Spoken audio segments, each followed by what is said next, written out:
the actions of a single beer-drinking horse A beer-drinking horse? over the course of 48 hours, South Korea as we know it today would probably not exist. What?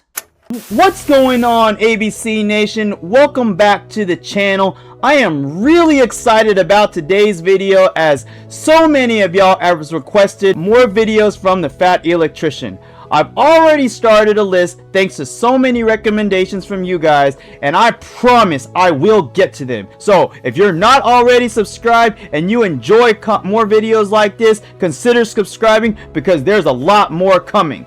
Today's video is called America's Warhorse Marine Sergeant Reckless. Now, I'm going into this completely blind and completely clueless and only has done about 60 seconds worth of research, and I basically only learned that this took place during the Korean War and that Sergeant Reckless was one of the most decorated and most famous members of the Marine Corps. Now, that doesn't really tell me much, and that makes me even more curious to dive right into this. So, without further ado, pull up a chair and let's go ahead and check this out. All right, let's go. That if it were not for the actions of a single beer-drinking horse over the course of 48 hours, South Korea as we know it today. Wait a second. A beer-drinking horse? What? Okay, let's go. Probably not exist.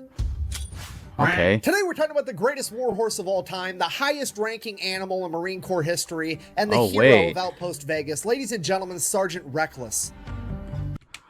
Oh, okay. Wow, I was not expecting that. So this is actually about an actual horse. I thought when it meant warhorse, that was just like something that described, I don't know, somebody's nickname or something's nickname. But okay. Let's see here. Wow.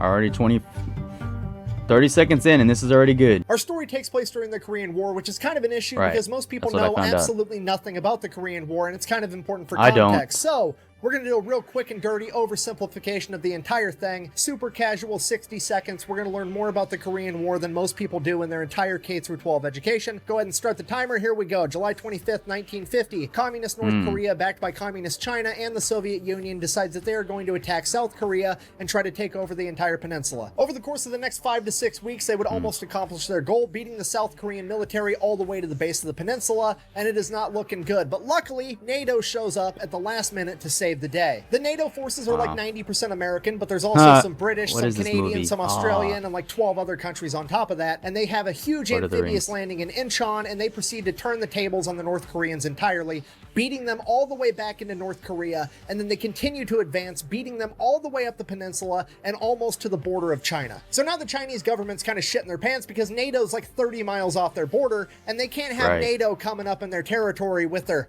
democracy and their human rights and their food. They've got to do something about this. So China comes out of left field with their big-ass military, joins the fight, takes NATO completely by surprise, beats them all the way back down the peninsula to pretty much the original North and South Korean border, and this is where our story begins. I'm not trying to...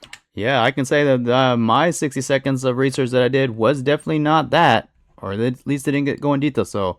Thank you for that, Nick. Brag, but that was under 60 seconds, and I got a Lord of the Rings reference in there. I'm having a really good There you go, day. I got it right. Okay, now that we're on the same page, October 1952, here's what the front line looks like. Each one of those triangles represents a hill, and on top of those hills is a bunch of NATO troops. Basically, at this point in time, NATO is now just trying to hold this line long enough to force the communists to sign a peace treaty and preserve South Korea, because, as it turns out, this long string of hills is almost the exact same border that South Korea was before, so if they can utilize these hills to hold the high ground, maybe they can get this accomplished. Why do they want to hold the high ground? Well, because the high ground's awesome, isn't it, Anakin? Oh, yeah. Yeah, anyways, if I could bring your attention to the furthest triangle on the left where it says the Nevada cities. That is not actually one hill, but 3 smaller hills in a close triangular formation, commonly referred to as the Iron Triangle. Each one of these hills is named after one of the 3 Nevada gambling cities, Reno, Carson, and Vegas. The reason that NATO named them after the Nevada gambling cities is because it is a gamble as to whether or not the Marine Corps is going to be able to hold that position. Because if Chinese communist forces are going to try to break through this line, it's probably going to be right there at the Nevada cities, because then they will have a direct path to the capital of Seoul, and if they're able to capture Seoul, it'll be absolutely devastating to NATO's ability to negotiate a peace treaty. So the United States Marine Corps absolutely has to hold this position, and most importantly, they have to hold Outpost Vegas because it is the highest of the 3 hills, and if they lose Vegas, they are almost guaranteed to lose the other 2. All right, so here's the plan. Each one of these hills is going to have 40 Marines and 2 Navy corpsmen on top. These hills are so steep that the only way to get up there is by foot. They're like a 45-degree angle all the way up. So the Marines aren't able to get trucks up there. They're not able to get tanks up there.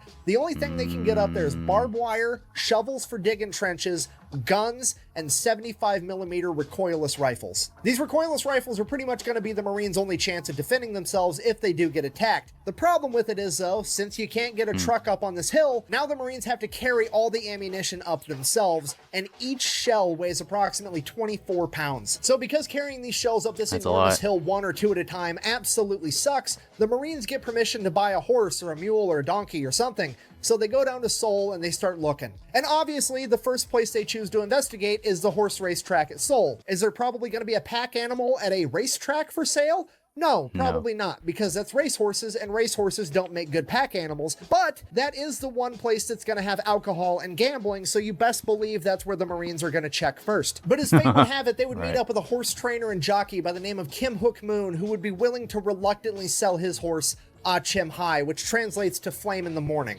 He absolutely did not want to sell this horse. He described it as the most beautiful and intelligent horse on the planet, but he did it for $250 because he had to buy his sister a prosthetic leg. I believe her name was Peggy, or was it Eileen?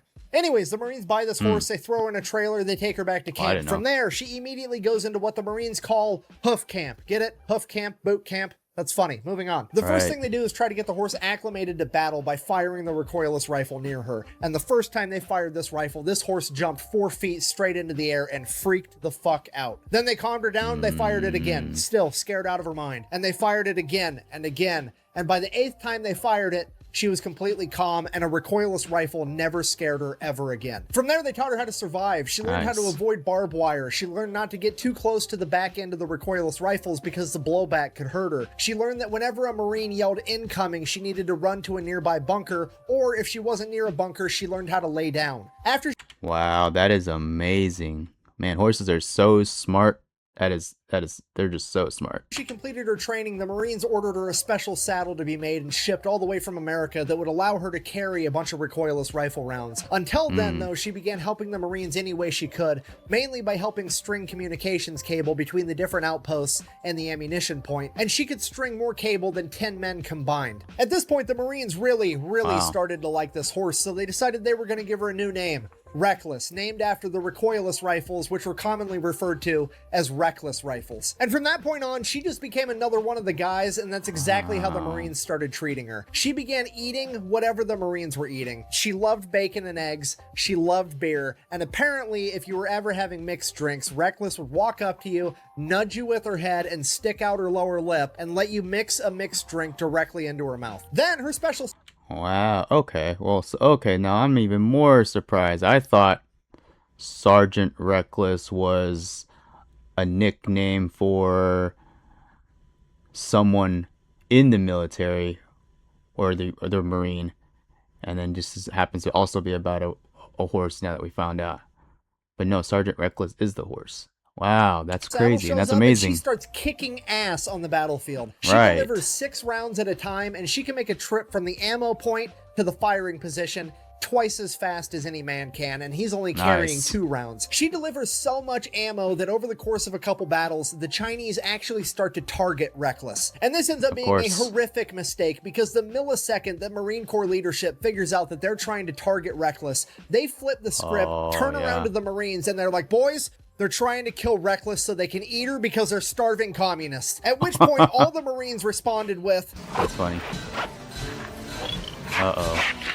Okay, the Marines are absolutely furious. This is worse than fucking with Doc. We've got multiple Docs. We've only got one Reckless. We can't allow this to happen. And the Marines begin fighting that much harder. And they have more ammo to fight even harder with, because Reckless is right there with them, bearing ammo the entire time. From this point on, they begin dominating every skirmish that they take part in. At one point, they're working adjacent to the Australian military, and the Australians are so blown away by Reckless that they come up to meet her after the skirmish, and they actually give her one of their campaign hats Reckless as a reward for being such a badass on the battlefield. Reckless and the Marines fight and hold the line for the next 5 months, and by March of 1953, peace talks between North and South Korea are well underway, and it's beginning to finally look like this war might come to a peaceful resolution. But on March 26th, Chinese forces would launch a major offensive trying to break through the line at the Nevada cities with 4,000 men. For the next 4 days, the Marine Corps and the Chinese fight over these hills. The Chinese take the hill, the Marines take it back. The Chinese take the hill, the Marines take it back. Eventually, it got to the point where nobody could hold the top of the hill, and you just had the Chinese on one slope of the hill and the Marines on the other. They said that there was so much artillery flying. I wonder, is that why there's the game that's called King of the Hill? I wonder if that's kind of like how that came about. In both directions for the entirety of 4 days, that the sound of individual explosions gave way to what seemed like a constant and consistent roar. For 4 days, they were completely unable to verbally communicate, and they could only talk to each other via hand signals. And because of all this noise, the Marine Corps forward observers weren't able to effectively communicate with the Marine Corps artillery and mortars, meaning that the artillery and mortars were just firing blindly into the general vicinity of where the enemy should be. Meaning that the only effective fire the Marine Corps has in this fight is coming from the recoilless rifles, because they don't require a forward observer and they don't require communication. The men with the recoilless rifles are the ones spotting the enemy and firing the gun. The recoilless rifles are now the key to winning this battle, and they absolutely have to stay up and running, and they have to get this ammunition up to these hills to fight back. The problem is the ammo point is 750 yards away from the firing position, up a 45-degree angle hill that is constantly being pounded with enemy artillery fire, while it's also covered with smoke and white phosphorus. But that doesn't change the fact that the ammunition has to get there, so they load 8 rounds into Reckless's pack and they send her up the hill. And the men at the ammunition depot know that it's probably the last time they're ever going to see her again, because they've just sent her off to her death. But despite that, she somehow makes it to the firing position. The Marines there unload the ammo and stick a wounded Marine on her back as they send her back down the hill, also feeling as though they're sending her to her death, and it's the last time they're ever going to see their favorite horse. But they're wrong. Over and over and over again, they're wrong, because every 20 minutes like clockwork, Reckless is back at the firing position, bringing more ammunition, and then she's back at the ammunition depot, dropping off wounded Marines, and she does this all day long, and with every trip she makes, she becomes less and less of a horse, and more the only sign of hope that these men have. Because of this little horse that's quite literally an animal of prey, whose only defensive measure to danger is to run away, can stand here and fight through all of this, then fuck, maybe they can too. Despite being struck by shrapnel twice, Reckless kept the Marines so well stocked with ammunition that they managed to melt one of the barrels of the 75mm recoilless rifles. On the first day of battle alone, she made 51 round trips to the firing line, covering over 35 miles, delivering 386 rounds of ammunition, totaling over 9,000 pounds, and that's not including all the Marines that she carried back down the hill. At the end of the first day of battle, they took Reckless, gave her all the food and water that she would eat or drink, and then they laid her down to bed. She got to sleep for 6 hours before the first enemy artillery shell impacted, and at that, she was back up and ready to do it all over again, and she repeated her performance from the day prior. At the end of the second day, nobody held Outpost Vegas at the top of the hill. The Chinese held one slope and the Marines held the other, and it is at this point that the Marine Corps leadership decided that if they can't hold the high ground, there just isn't going to be a high ground anymore. They called in the Marine Air Wing, and on the morning of the third day of battle, the Marine Corps dropped 28 tons of ordnance on top of the hill, completely leveling every defensive structure and anything else that was up there. By the end of the third day, the Marines had taken the top of the hill where Outpost Vegas used to be, but then they saw that the Chinese were falling back into a ravine and they were going to go around the hill entirely. This is absolutely terrible because there aren't enough Marines on Outpost Vegas, Carson, and Reno combined to be able to go down there and stop the Chinese. If they're going to stand any chance in a fight, they have to have the high ground, so they absolutely cannot give it up. The problem is, on the back side of the hill that Outpost Vegas is on is where the ammunition depot is, as well as a mess tent that's been converted into an aid station with over 200 wounded Marines, and there's nothing that the Marines on top of the outpost can do to stop them. Then the Marines at Outpost Carson get an idea, and they send a runner with a note to the aid station as fast as they can. He gives the note to the commander of the aid station, who then tries to read the note to all 200 wounded Marines, but the artillery fire is so loud that he can't be heard. So he resorts to just handing the note to one Marine, who hands it to the next, and the next, and the next. And after reading the note, every Marine hangs his head for a second and gets on his feet, because the note reads, "Chinese coming around the hill, dropping smoke, walk out into the smoke, throw grenades at smell of garlic." Apparently the Chinese military at this point smelled like garlic. I have no idea why, but it was a thing. And after all 200 Marines had read the note, they all stood up, grabbed every grenade that they could find, and began walking 500 yards out to where this smoke screen was. It's 11 o'clock at night, it's dark, it's eerie, it's dead silent. The Marines aren't saying a word because they all know that this is probably going to be the end. They're calling for walking wounded to rejoin the fight, and that's never, ever a good thing. And they're making their way to this smoke screen. They finally get there, and they take a few steps into the smoke, and they just stand there and they wait. And they wait. And after 10 minutes, there's a faint smell of garlic, and it keeps getting stronger and stronger and stronger. And the Marines know what's going to come next, but they just don't know when to start throwing these grenades. And then off in the distance in the smoke, they hear a single cough, and all the Marines just begin throwing these grenades into the smoke screen. Within a matter of seconds, they've completely exhausted their supply, throwing over 500 grenades into the smoke. And that was it. There was nothing left to do but stand there and wait for the enemy to come and get them. So that's what they did. They stood there and they waited and they waited, and the smell of garlic got a little bit fainter and a little bit fainter. And finally, the Marines are like, fuck it, I'm going to bed. So they walked back to the aid station, went to bed, woke up the next morning, and holy shit, the enemy artillery had completely stopped and the battle was over. They would later find out that the Chinese suffered over 4,000 casualties trying to break through the Marine line. And after the incident at 11 o'clock at night with the smoke screen and the aid station, they simply could not afford to lose any more men and were forced to retreat. So that was it. The Marines did it. Against all odds, somehow the Marines managed to hold the line against a vastly superior force. Larger force, not superior force. Very important detail. Preventing the enemy from retaking Seoul, giving NATO the political leverage they needed to negotiate peace talks, and establishing and preserving the South Korea that we know today. And arguably, it's all because of a single horse that absolutely refused to give up on her fellow Marines. And because of this, Reckless is declared the hero of Outpost Vegas, and she is awarded the rank of corporal in the United States Marine Corps. Shortly after the battle, the Marines get rotated out by a brigade from the Turkish military, and the Marines finally get some much-deserved R&R. After that, the war's really starting to wind down, so the Marines are going to pack up all their shit. They're going to board a Navy LST, which is basically an amphibious landing ship. That ship's going to take them all the way to Incheon, and then from there, they're just going to kind of hang out for a while and wait for the peace treaty to get signed. But since they're boarding a Navy vessel, they have to come up with a manifest of all the supplies, how many guys they got, all the equipment, how much everything weighs, yada, yada, yada. On the manifest, they write down one horse, Reckless, corporal type. The manifest makes its way to the captain of the LST. He's supposed to sign off on everything. He sees horse and he's like, what the fuck? The Marines are probably just messing with me. They're not actually bringing a horse on my ship. It's probably just like a pallet of beer and they wanted to let me know to account for the weight. Nope, definitely not messing with you. It's fine. He signs off on the manifest, sends it back, it's all good. Fast forward a couple of weeks, the Marines start loading all their stuff up on the boat. Then they go to bring Corporal Reckless up onto the ship, and the captain is like, whoa, whoa, whoa. Absolutely not. You're not bringing a horse on my ship. I've had the cleanest ship in the Navy for 2 years running, and this horse is going to ruin that. To which the Marines are like, bro, you signed the manifest.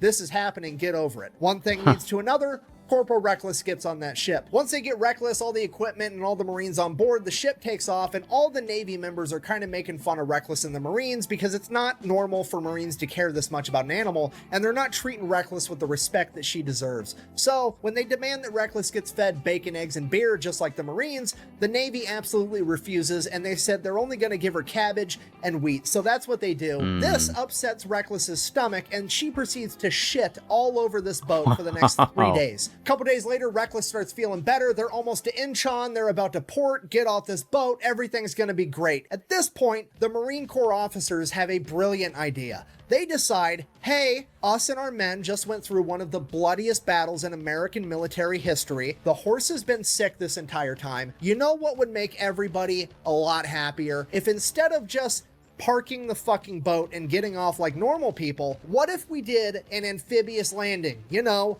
for fun and training and stuff? Wouldn't that be great? To which all the enlisted men are like, fucking fine, whatever, let's just do it and get it over with. So they make an amphibious landing in Incheon for training, but guess what? Reckless doesn't understand that it's for training. She thinks this shit's for real. So Reckless becomes the only horse in Marine Corps history to successfully make an amphibious landing. So the Marines get settled down in Incheon, and that's when they notice that there's a horse all over the news. It's in every newspaper, it's in every magazine, it's on every radio broadcast. The entire world is talking about this horse, but it's not Corporal Reckless. It's some horse over in America called Native Dancer. It's the greatest horse in the world. What? It's going to win the Kentucky Derby, blah, blah, blah. And the Marines are kind of getting pissed because they know for a fact that they have the best horse in the world, and it's Corporal Reckless, not Native Dancer. And the Marines are willing to put their money where their mouth is.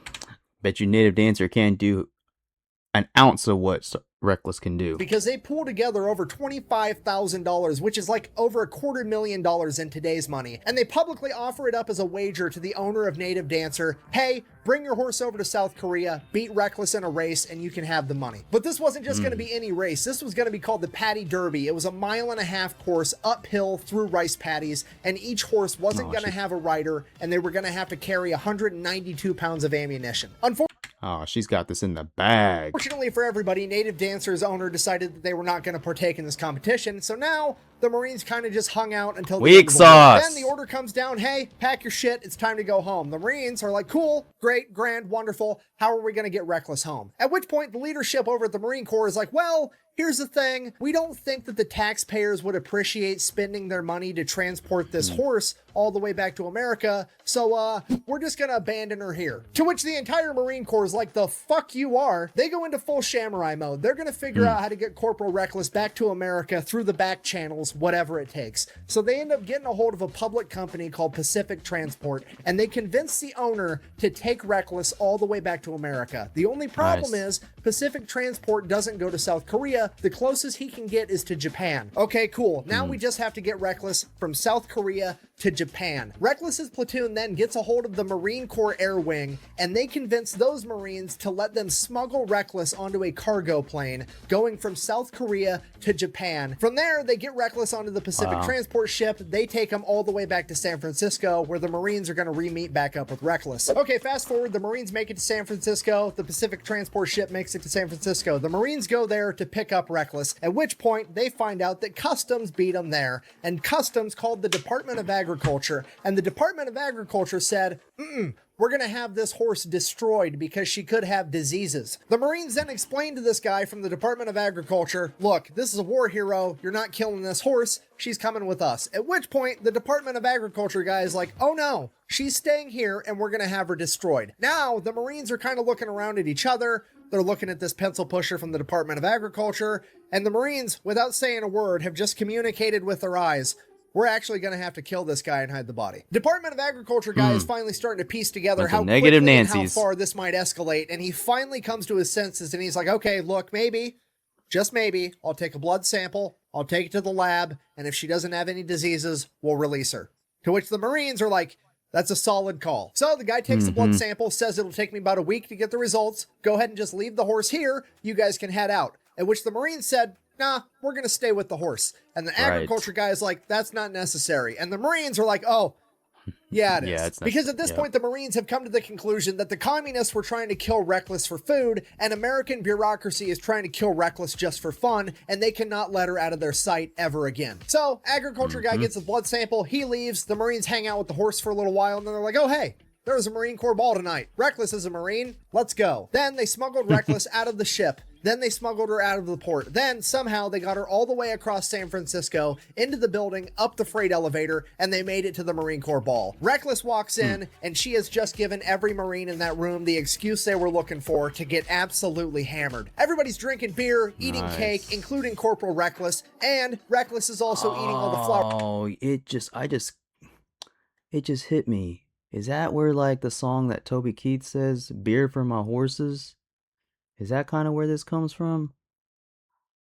Oh, that would be amazing. Or decorations. I love that song. It's a great time. Everybody wakes up the next morning, super hungover. They all go out, they get breakfast, bacon, eggs, give some to Reckless. Now, here's the problem. They kind of have smuggled this horse out, and they don't know what to do with it. They also can't let the government find out where the horse is because the government is actively trying to destroy her for no reason. Then, once Reckless gets to Camp Pendleton, the American public finds out that Reckless made it home, and everybody's super pumped. They want to know all about it. The news is getting involved. America's celebrating because fucking America's warhorse made it home. This is awesome. At which point, the high-ranking Marine officers that were going to abandon her are like, holy shit. Wow.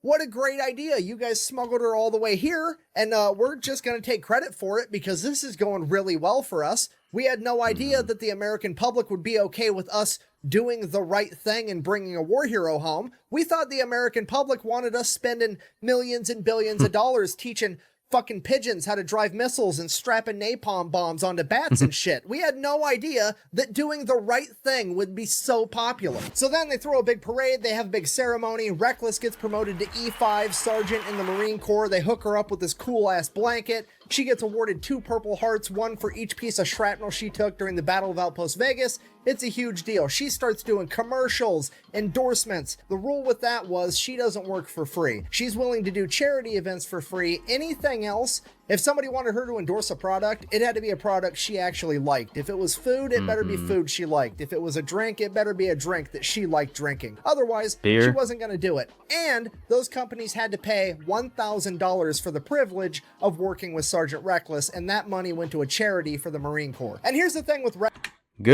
Reckless being a sergeant, most animals are like, oh, they're such and such rank, they're this rank, but they're not actually that rank. It's just like a symbolic thing. With Reckless, it was not a symbolic thing. The Marines treated her like she was truly and legitimately a sergeant in the Marine Corps. Nobody that was a lower rank than her was allowed to give her orders or tell her what to do, okay? If the privates were standing around eating food and stuff, and Reckless wandered up and nudged one, that was an order to share some food, and that private needed to obey it. She was given her own private stable right outside the post commander's house, and there was a standing order that she was never to carry anything heavier than her blanket ever again. Sergeant Reckless even had an assistant. Every time they got a batch of new recruits, they would find out who the farm kid was, and he would be tasked with taking care of Sergeant Reckless. Now, part of taking care of Sergeant Reckless was taking her out for her daily exercise. Now, how do you exercise a horse if you can't ride a horse because there's a standing order that she can't carry anything heavier than her blanket, and even if she could, you wouldn't be allowed to ride her because she's a higher rank than you?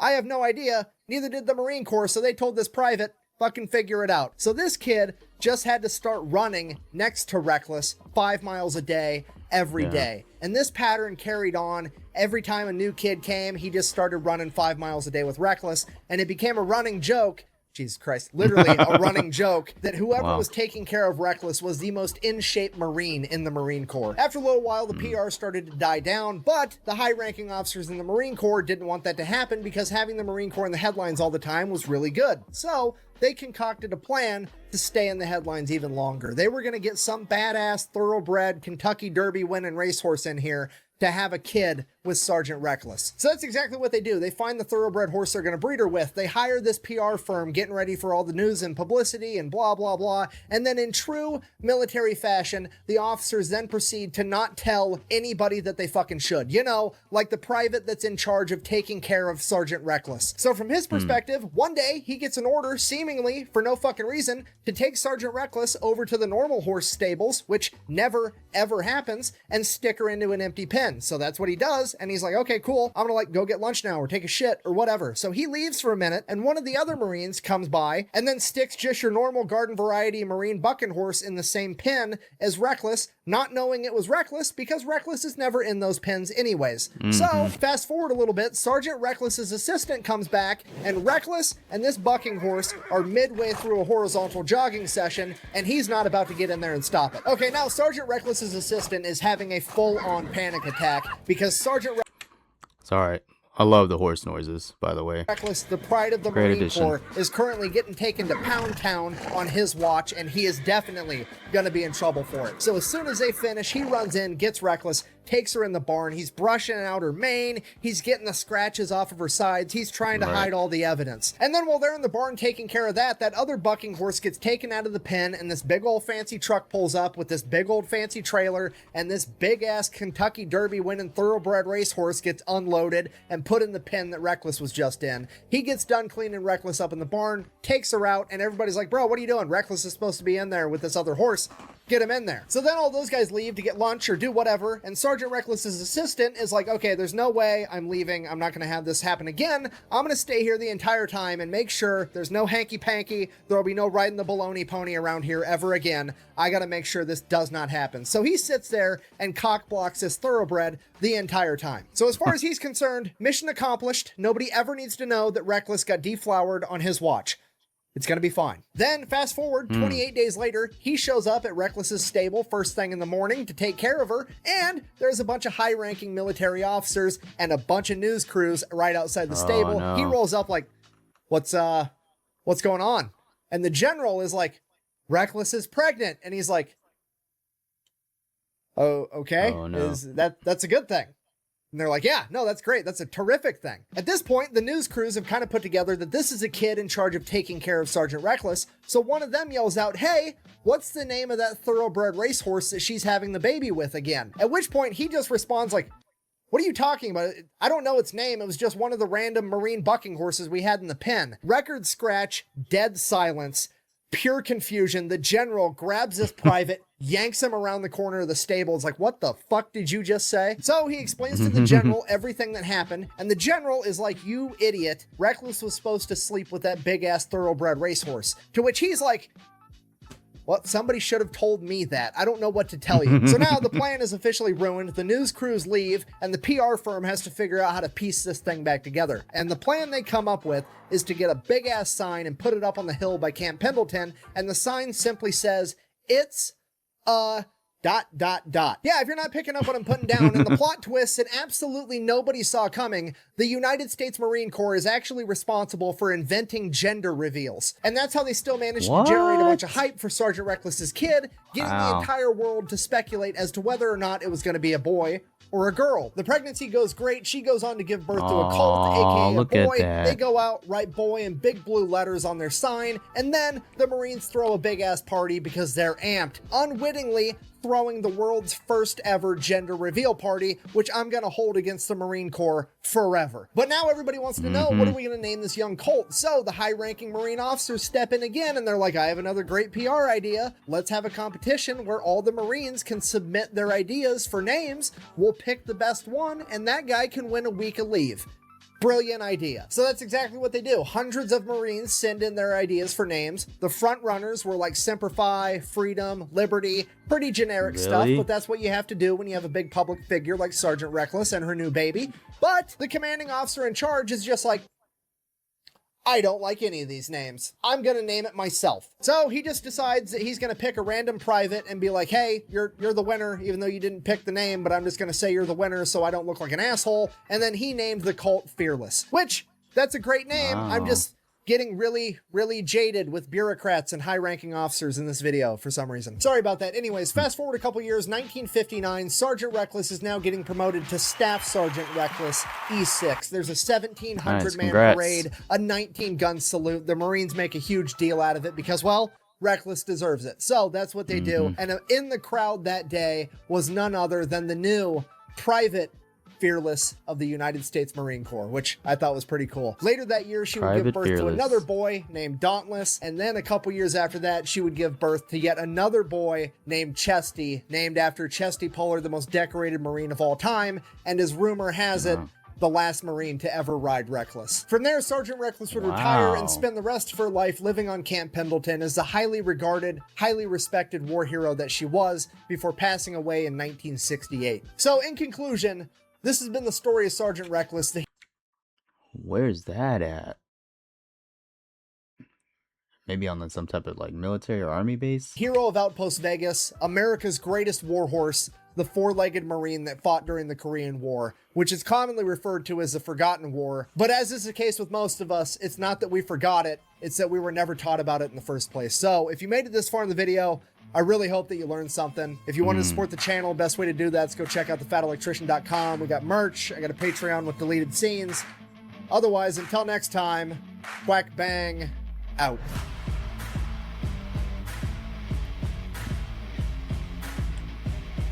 Before I let this continue, read y'all's comments. Make sure I watch this all the way to the end, in case there's any type of like special scenes at the end of it. What are you still doing here? Leave. I have to go enjoy. Waiting for the ending. That's what I'm doing. That I got at the store, just for me.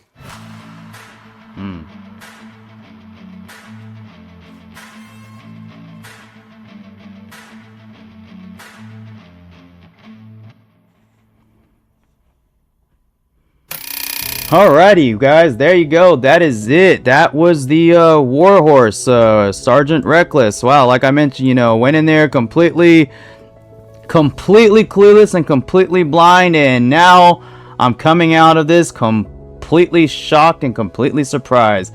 Definitely was not what I expected. I mean, I guess I should have known when the title says American's Warhorse, but I thought it was just something similar to the last Audie Murphy video that I just did, you know, where he was labeled the Captain America during World War II, so I thought this was kind of like similar, that this had to be kind of related to something like that. Definitely was not prepared for it being an actual horse. I'm actually even more amazed and I'm even more appreciative that it is actually a horse, because that was just a very amazing story and just shows the willpower that, you know, I guess an animal can have, or in this case Reckless had, you know, that she was just courageous, she was fearless, and all that she accomplished, you know. Yep, she definitely deserved the, I think, what did they say, like she finally became the staff sergeant.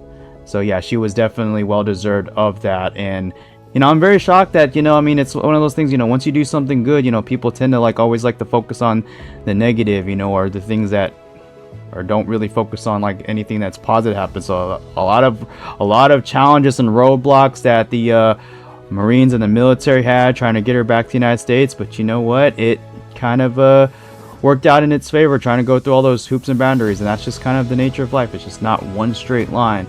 But let me know down below, guys, have you guys seen this? If you guys have, what was y'all's favorite moments? If you guys haven't, what were some of y'all takes? Let me go down below. If you guys did like this video, just go ahead and smash that like button. And like I mentioned, you know, just as always on every single one of my videos, I like to just like just want to take the time to thank you guys for just clicking on the video. Just that right there means the world to me. But if you like to come on this journey with me, where I you know, I unlock my curiosity of like stuff like this.